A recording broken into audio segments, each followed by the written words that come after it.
Ora, come vi dicevo, volevamo introdurre un po' di Sardegna, proprio con Maurizio Fugetto, con le sue magiche Launetas.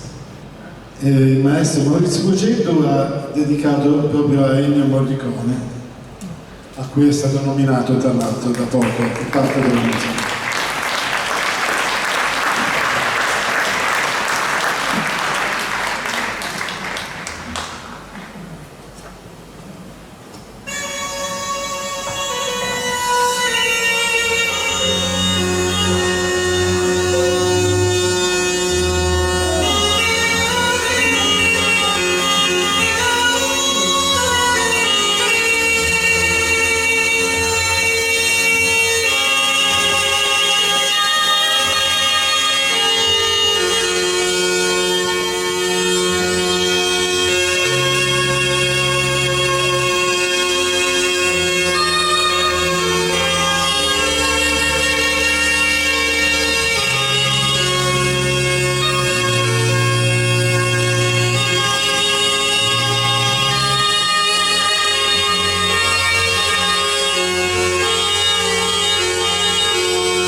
Maurizio Fugetto.